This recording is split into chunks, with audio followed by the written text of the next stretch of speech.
नमस्कार दोस्तों, स्वागत करता हूँ आपका द लॉजिकल स्पीकर पे। और आज फिर से हम बात करने वाले हैं यस बैंक की। तो यस बैंक में एक बड़ी खबर फिर से आ रही है। तो बड़ी खबरों की अगर माने तो यस बैंक में लगातार कई खबरें आने जो है स्टार्ट हुई थी, चाहे वो रिजल्ट से लेकर हो, चाहे वो किसी चीज़।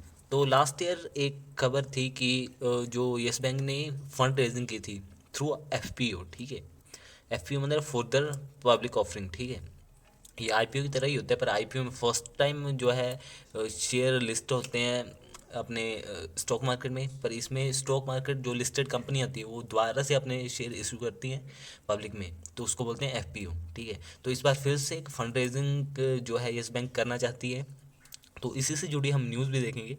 तो चलिए स्टार्ट करते हैं इस वीडियो को। पर उससे पहले ज़रूर कहना चाहूँगा कि अगर अभी तक आपने इस चैनल को सब्सक्राइब नहीं किया है तो ज़रूर द लॉजिकल स्पीकर्स को सब्सक्राइब कर लें और साथ में बेल आइकन को भी प्रेस कर लें, ताकि आने वाली मेरी नई वीडियो की नोटिफिकेशन आपको मिलते रहे। तो चलिए वीडियो स्टार्ट करते हैं। तो उससे पहले हम देखते हैं कि आज की परफॉर्मेंस और एक महीने की यस बैंक की जो परफॉर्मेंस है उस पर एक नज़र डाल लेते हैं।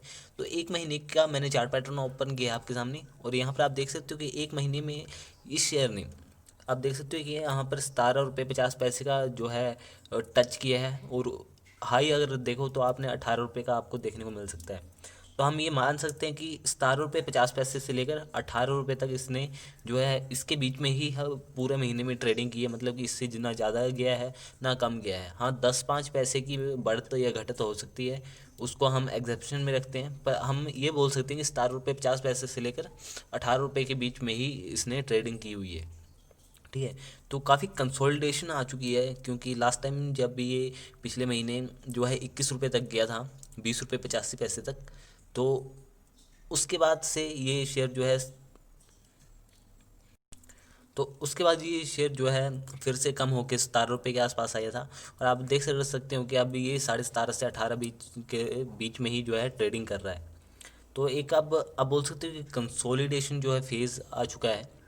पर जैसी खबर मिलेगी, कोई अच्छी खबर होगी, येस बैंक के रिजल्ट Q3 के आएंगे, Q4 के आएंगे, तो उसमें हमें फिर तेज़ी देखने को मिल सकती है। क्योंकि अगर पिछले 6 महीने या 2 क्वार्टर या 3 क्वार्टर पहले से लेकर चलें तो ये करीब पहले 12 रुपये पर ट्रेड कर रहा था। उसके बाद Q1 का रिजल्ट आया, वो 15 रुपये 14 रुपये या 15 रुपये के बीच में ट्रेड करने लग पड़ा।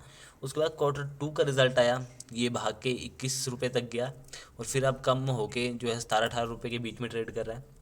फिर से Q3 के रिजल्ट आएंगे, ये हो सकता है कि 25 रुपये तक भाग जाए। ठीक है, और उसी के बीच में कोई और खबर जैसे फंड रेजिंग या सुप्रीम कोर्ट का कोई ऑर्डर आ जाता है, आरबीआई का कोई ऑर्डर आ जाता है, उससे भी शेयर में हमें तेज़ी देखने को मिलती है। ठीक है, तो हम बोल सकते हैं कि अगर Q3 का रिज़ल्ट इस बार आया तो Q3 के रिज़ल्ट से ये थोड़ा सा ऊपर जा सकता है। हो सकता है ये 25 रुपये तक जाए और फिर से कम होके 21-22 रुपये पर ट्रेड करने लग पड़े।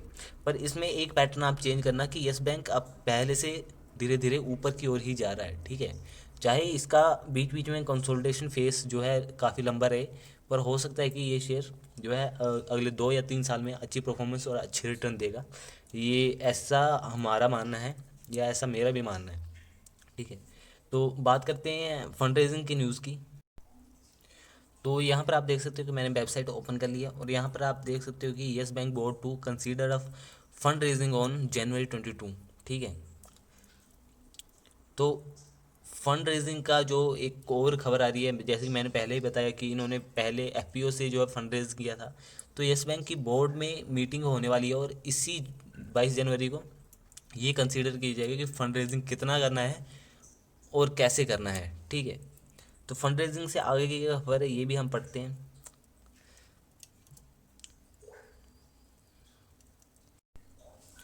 तो यहाँ पर खबर है कि PSL मतलब कि private sector lender yes bank on January 18, मतलब कि आज के दिन ये मीटिंग हुई है, और उसमें जो है बोर्ड ऑफ मेंबर्स जो है यस बैंक के, उन्होंने ये प्रपोजल रखा है कि जो फंड रेजिंग है वो, ठीक है, तो इसी वीक में जो है उसका प्रपोजल भी रखा जाएगा फंड रेजिंग का, कि किस तरीके से किया जाएगा ये फंड रेजिंग और कब किया जाएगा। तो 22 तारीख को ये वैसे फैसला आ जाएगा कि करना है, पर किस दिन करना है इसके बारे में अभी कोई डेट फिक्स नहीं हुई है। इसकी जब 22 तारीख को बताया जाएगा या ऑफिशियल मीटिंग होगी, तो वहाँ पर कंसिडर करेंगे कि कब करना है और कैसे करना है।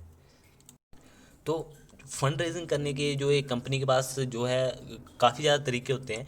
तो उसमें से कौन से इंस्ट्रूमेंट का यूज़ करेगी अभी तक ये डिसाइड नहीं किया है बोर्ड ने। तो बोर्ड ये जल्दी ही डिसाइड कर लेगा कि उन्हें इशू जो है इक्विटी शेयर इशू करने हैं, या डिपॉजिटरी रिसिप्ट मतलब कि डीआर इशू करने हैं, या सीबी मतलब कि कन्वर्टिबल बॉन्ड्स इशू करने हैं, डिवेंचर मतलब कि आप बोल सकते हो कि एक टाइप का लोन होता है, या वारंट्स इशू करने हैं। It's said in a notification to exchange. ठीक है, तो इन्होंने एक नोटिफिकेशन दी है एक्सचेंज को, और उसमें कहा हुआ है कि ये इनमें से एक मीडियम में को जो है सिलेक्ट कर सकते हैं अब बोल सकते हैं फंड रेजिंग करने के लिए। तो और साथ में ये भी खबर भी है कि तो साथ में बैंक ने जो है अपने नोटिफिकेशन में जो एक्सचेंज को दी हुई नोटिफिकेशन उसमें ये क्लियर लिख दिया है कि जो 22 तारीख को उनकी मीटिंग होने वाली है, बोर्ड की मीटिंग होने वाली है, डिस्कस वो यही करेंगे कि उन्हें जो है फंड रेज करना है वो किस मीडियम से करना है, कि इक्विटी शेयर जैसे कि आपने बता दिया डीआर से, सीबी से, या डिबेंचर से, वारंट से। ठीक है, तो इसमें से कोई भी वो मीडियम यूज़ कर सकते हैं अपने फंड रेजिंग के लिए। अभी फ़िलहाल तो कोई मीडियम का अनाउंसमेंट नहीं हुई है पर्टिकुलर, ये अनाउंसमेंट 22 जनवरी को होने वाली है। ठीक है, तो आज भी एक मीटिंग बैठी थी ये डिस्कस करने की किस दिन जो है इसकी ऑफिशियल अनाउंसमेंट की जाए। तो उन्होंने एक डेट जो सिलेक्ट की वो है 22 जनवरी। ठीक है, तो 22 जनवरी को ही हमें अब पता लगेगा कि जो है एक्चुअल वो किस मीडियम से जो है अपना फंड रेजिंग करने वाले हैं। तो जैसे कि मैं वीडियो के स्टार्टिंग में बताया था कि लास्ट ईयर भी यस बैंक ने जो है अपनी फंड रेजिंग की थी थ्रू एफपीओ। ठीक है, तो 15,000 करोड़ की फंड रेजिंग की थी लास्ट टाइम।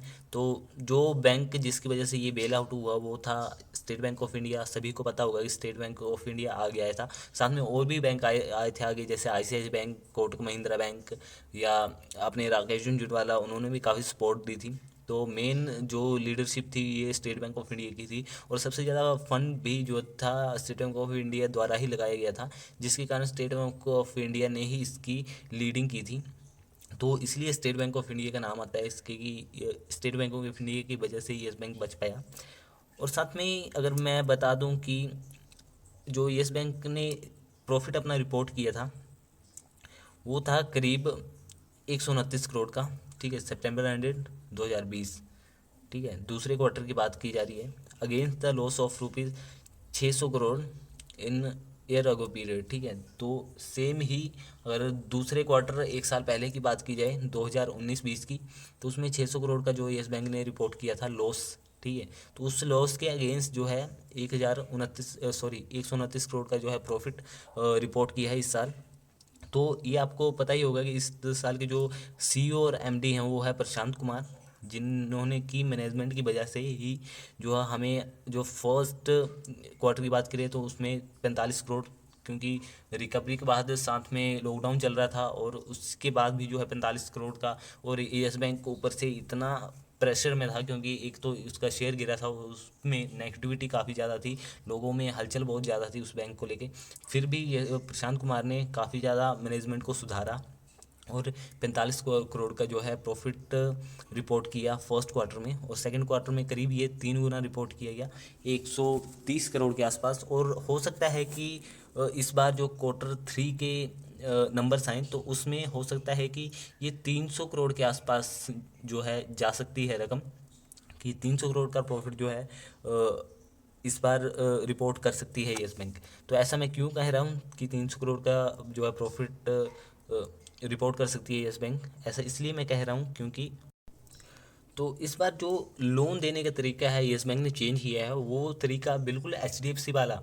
ठीक है, एच इंडिया का नंबर 1 बैंक, प्राइवेट सेक्टर का बैंक आप कह सकते हो कि है। वो क्यों है? क्योंकि वो बड़े कॉरपोरेट को कम लोन देता है। ठीक है, और छोटे बिजनेस या छोटे मतलब कि इंडिविजुअल पर्सन को लोन देने में ज़्यादा रुचि रखता है, क्योंकि इससे तो एक फ़ायदा ये होता है कि उनका रिस्क कम हो जाता है। अब रिस्क कैसे कम होता है? क्योंकि मैंने पहले वीडियो में एक में समझाया हुआ था येस बैंक की, जो मेरी फर्स्ट या सेकंड वीडियो थी उसमें, कि इससे क्या फ़ायदा होता है। तो एक बार मैं फिर से 1 मिनट में क्लियर कर देता हूँ आपको, कि बड़े कॉरपोरेट को लोन दिया जाता है 1,000 करोड़, 2,000 करोड़, 1,000 करोड़ में बात की जाती है। ठीक है, तो 1,000 करोड़ में ये लोन होता है, तो मतलब कि रिस्क भी 1,000 करोड़ का होता है। अगर कोई बैंक डिफ़ॉल्ट करता है, सॉरी, अगर कोई भी कॉरपोरेटर डिफ़ॉल्ट करता है तो उससे बैंक को 10,000 करोड़ का अगर लोन दिया होगा तो 10,000 करोड़ का लॉस हो जाता है। ठीक है, या एनपीए बन जाता है उसका, आप कह सकते हो। तो अगर ये छोटे कॉरपोरेट को लोन दिएगी तो कितने का देगी? 10 लाख मैक्सिमम मान के चलो कि 2 करोड़ का या 10 करोड़ का भी दे दिया, मैक्सिमम से मैक्सिमम, बड़ी से बड़ी टर्म हमने कंसीडर की कि 10 करोड़ का लोन जो है किसी पर्टिकुलर पर्सन को दे दिए या छोटे से स्मॉल बिजनेस को दे दिया, ठीक है। तो और वो अगर इसको रिपे नहीं कर पाया इस लोन को, तो बैंक को लॉस होगा 10 करोड़ का, ठीक है। तो जहाँ पर 10,000 करोड़ का होना था, वहाँ पर 10 करोड़ का लॉस हो रहा है। क्यों? क्योंकि छोटे स्मॉल बिजनेस को दी है, ठीक है। ऊपर से स्मॉल बिजनेस आप 10,000 करोड़ में कितने लोगों को लोन दे सकते हो, ठीक है। तो इसमें आपकी सेल्स एक तो बढ़ जाएगी, कंपनी को जो रिपोर्ट करेगी हाँ इस बार इतनी सेल्स हुई है, तो सेल्स में बड़ी टर्म नज़र आएगी, क्योंकि हज़ारों को पर्सन को या हज़ारों बिजनेस को लोन जो है बता सकता है, रिपोर्ट कर सकता है यस बैंक। और दूसरी ये कि उसमें से अगर मान लिए कि 25% ने डिफ़ॉल्ट कर दिया, तो कितना 600-700 करोड़ के आसपास का लॉस होगा। पर ये होता है, एक और देखने वाली बात है कि बड़े कॉरपोरेट का जो अगर लोन सॉरी अगर रीपे नहीं कर पाते हैं या डिफ़ॉल्ट करते हैं, तो उसका जो रिकवरी होती है वो काफ़ी लेट होती है, और कहीं कहीं पर तो ये रिकवरी ना के बराबर होती है। पर वहीं पर अगर छोटे इंडिविजुअल पर्सन की बात की जाए, तो या तो उनकी ज़मीन ज़मीन जो है गिरवी रखी होगी, या तो जिस कंपनी ने लोन लिया हुआ है उसने कंपनी की जो है जितनी भी मशीनरी है, एसेट्स है, वो गिरवी रखे होंगे। तो उन सभी एसेट्स को बेच के जो है बैंक रिकवरी कर सकता है। पर अगर वहीं बड़े कॉरपोरेट के एसेट्स को अगर कंपनी बेचना चाहे, तो उसके फुल प्राइस पर नहीं बेच सकती, ठीक है। क्योंकि मार्केट प्राइस और जो रियल प्राइस है वो बड़े कॉरपोरेट्स का अलग अलग होता है। मान लिया किसी बड़े कॉरपोरेट का रियल प्राइस है जो कि पूरे एसेट्स को बेच के मिल सकता है, वो है 1,000 करोड़, और मार्केट वैल्यू उस टाइम की है वो है 10,000 करोड़, मतलब कि 10 गुनी है, ठीक है। तो कंपनी बैंक को तो रिकवरी 1,000 करोड़ की होगी, बाकी 9,000 करोड़ का तो नुकसान हो जाएगा ना बैंक का, ठीक है। तो इसमें एक तो ये रिस्क फैक्टर भी बहुत बड़ा है। तो आशा करता हूँ कि आप समझ गए होंगे कि मैं क्या कहना चाहता हूँ, कि क्यों जो है येस बैंक Q3 में 300 करोड़ के आसपास का जो है प्रॉफिट जो है रिपोर्ट कर सकता है। तो यही वीडियो को यहीं ख़त्म करते हैं।